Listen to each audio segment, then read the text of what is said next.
Rebel Wilson has just been unmasked as a Hollywood villain. She currently has multiple lawsuits filed against her on 2 continents, claiming that she bullied, manipulated, lied, and created false essay allegations. These lawsuits also go on to claim that Rebel orchestrated a devastating smear campaign against a producer and a young actress. The legal cases against Rebel Wilson are some of the most insane in Hollywood history, but barely anyone is talking about them, and that's no accident. Also at the center of Rebel's legal troubles are her alleged cutthroat PR team, who've been shown through their own text messages to have created smear campaigns and to also be working tirelessly to bury anything negative about Rebel. And this isn't even the first time this PR group is in court for an alleged smear campaign, as the only reason Rebel was exposed was because the text messages and voice notes containing the planning of these campaigns were exposed through the ongoing Blake Lively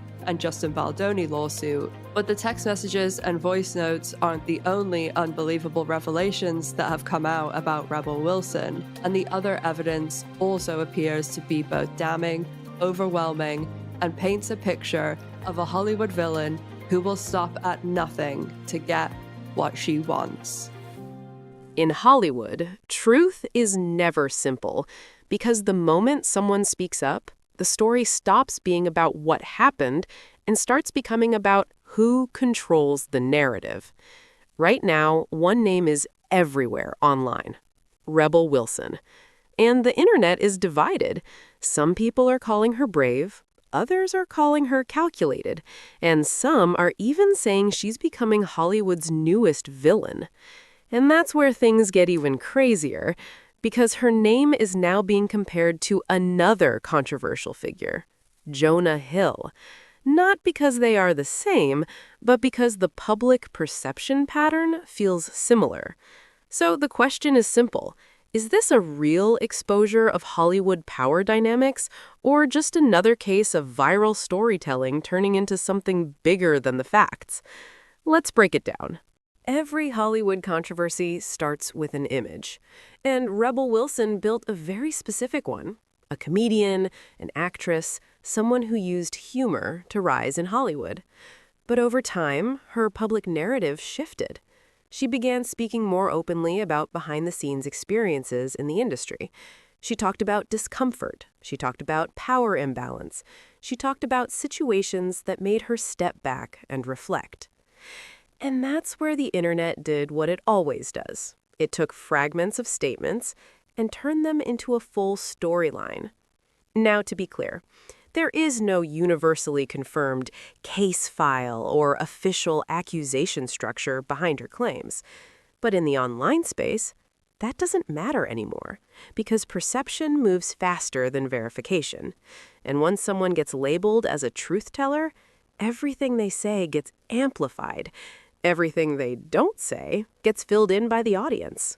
This is where the real game begins, because most people think Hollywood controversies start with facts, but in reality, they start with fragments. A short clip here, a quote taken out of context there, a headline designed for clicks, and suddenly, a whole personality gets rewritten online. In Rebel Wilson's case, Rebel Wilson, her public comments and interviews didn't just stay as comments. They got picked up, clipped, reposted, and interpreted in completely different ways depending on who was watching. And here's the dangerous part. Once the internet builds a version of a story, it stops needing the original truth. It starts feeding itself. One creator says, "She exposed Hollywood."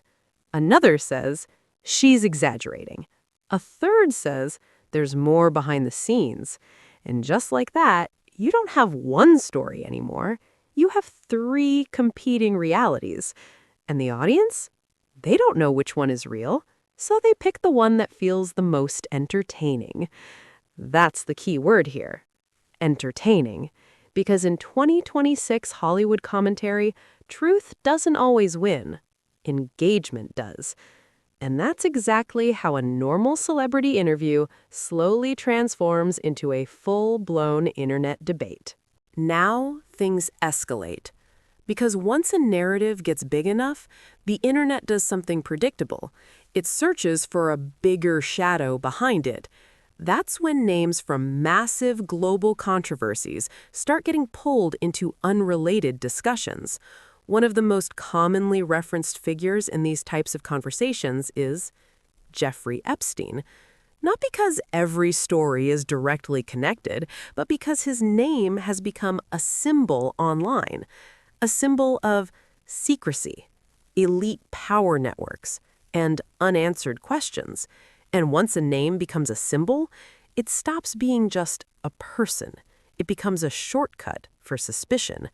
So when people discuss Hollywood power dynamics, they often start throwing this name into conversations even when there is no direct evidence linking the situation.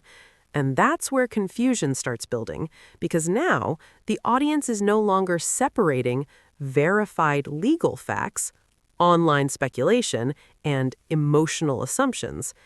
Everything gets mixed into one giant narrative soup. And in that soup, names like Ghislaine Maxwell or Virginia Giuffre also appear in discussions, sometimes correctly, sometimes completely out of context. And that's the danger of internet storytelling, because once a topic becomes viral controversial, context becomes optional. Now let's talk psychology. Why does the internet love calling someone a villain? Because villains are simple, and humans love simple stories. A hero is complicated. A villain is clean.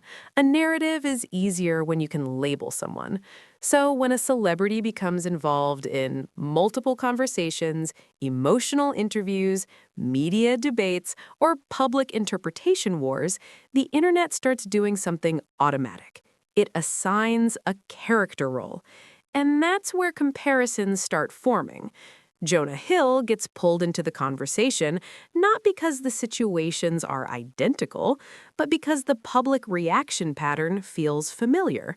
Shifting image, emotional narratives, and constant online debate about intent versus perception. So people create a label, the female Jonah Hill. But here's the important truth. That label is not a fact. It's a social media shortcut, a way for audiences to compress a complex situation into something they can easily understand and share. And once a label goes viral, it starts influencing how people see everything that follows. Even neutral actions start getting reinterpreted. Even silence starts getting analyzed. And that's how a normal celebrity slowly becomes a character in the internet's ongoing story.